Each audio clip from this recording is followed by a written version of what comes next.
नमस्कार दोस्तों, आप सभी का एक फिर नई जोरदार वीडियो में स्वागत। कल्पना कीजिए एक ऐसा नौजवान जिसे हर जगह यह सुनने को मिला कि वह कभी सफल नहीं होगा, जिसकी आवाज़ को रिजेक्ट कर दिया जाए, जिसकी लंबाई को उसकी सबसे बड़ी कमी बताया जाए।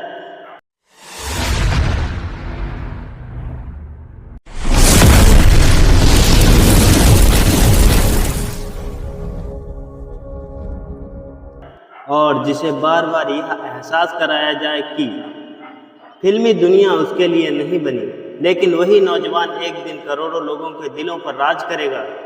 आज लोग उन्हें महानायक कहते हैं, लेकिन इस मुकाम तक पहुंचने से पहले उन्होंने जितनी असफलताएं देखी उतनी शायद ही कोई और देखना चाहेगा।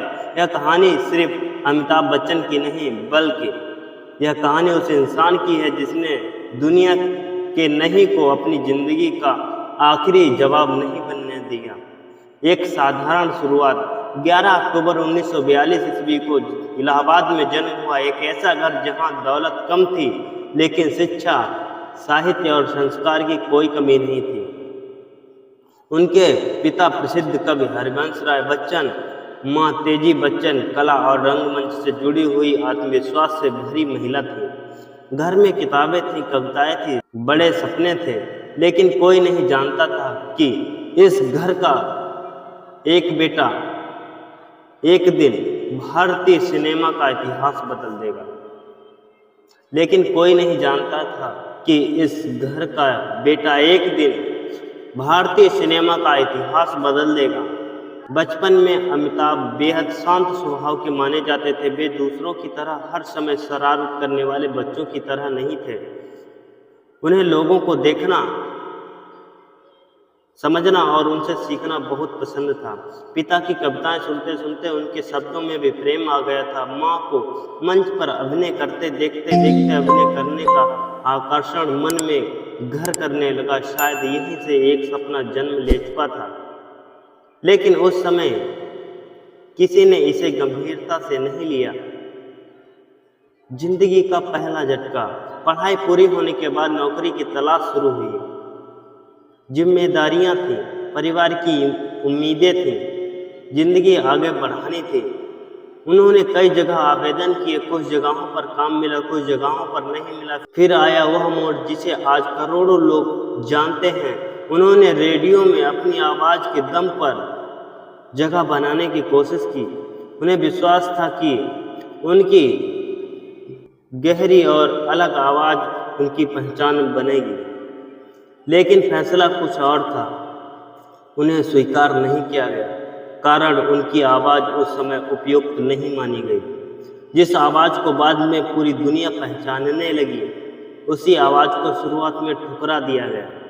कभी कभी जिंदगी का सबसे बड़ा व्यंग यही होता है, जिस चीज़ के कारण लोग आपको अस्वीकार करते हैं, एक दिन वही आपकी सबसे बड़ी ताकत बन जाती है। मुंबई का सफ़र। मुंबई सपनों का शहर है, लेकिन हर सपना यहाँ सच नहीं होता। हजारों लोग रोज आते हैं और रोज जाते हैं। कुछ लौट कर जाते हैं, कुछ टूट कर जाते हैं और कुछ इतिहास लिख कर जाते हैं। अमिताभ भी इसी शहर में अपने सपनों के साथ पहुँचे। जेब में बहुत पैसा नहीं था, कोई बड़ा सहारा नहीं था, कोई तय रास्ता नहीं था, बस दिल में एक उम्मीद और दिमाग में एक जुनून था।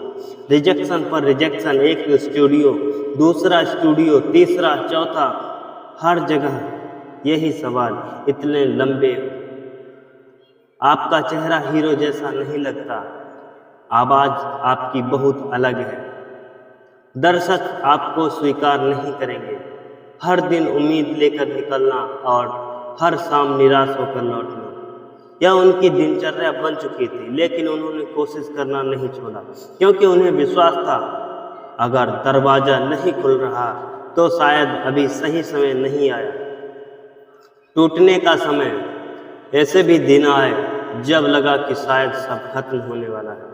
कई बार इंसान हार इसलिए नहीं मानता कि उसके पास हिम्मत नहीं होती, वह इसलिए हार मानता है क्योंकि लगातार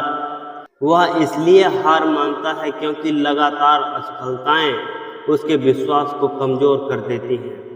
अमिताभ भी शांत थे, उन्हें भी निराशा होती थी, उन्हें भी डर लगता था, लेकिन हर सुबह वे उठते थे और फिर एक नया दरवाज़ा खटखटाते थे। यही आदत आगे चलकर उनकी सबसे बड़ी ताकत बनी। पहली छोटी उम्मीद, लगातार संघर्ष के बीच उन्हें छोटे छोटे अवसर मिलने शुरू हुए। ये मौके बड़े नहीं थे, लेकिन ये छोटे भी नहीं थे। न ही उनसे कोई रातों रात स्टार बन सकता था, लेकिन हर छोटा अवसर उन्हें एक नई सीख दे रहा था। कैमरे के सामने खड़ा होना, लोगों के साथ काम करना, अपने डर पर काबू पाना, यही अनुभव आगे उनके लिए नींव बने। लेकिन किस्मत अभी भी उनकी परीक्षा खत्म नहीं कर रही थी। जो अवसर मिलते थे वे भी आसान नहीं निकले। कुछ फिल्मों ने उम्मीद जगाई तो कुछ ने उन्हें निराश किया।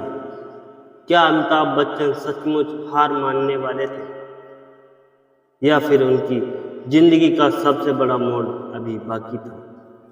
क्योंकि उन्होंने हर जगह पर एक नई शुरुआत के साथ बेहतर से बेहतर काम किया, जिससे वे आगे निकल सके।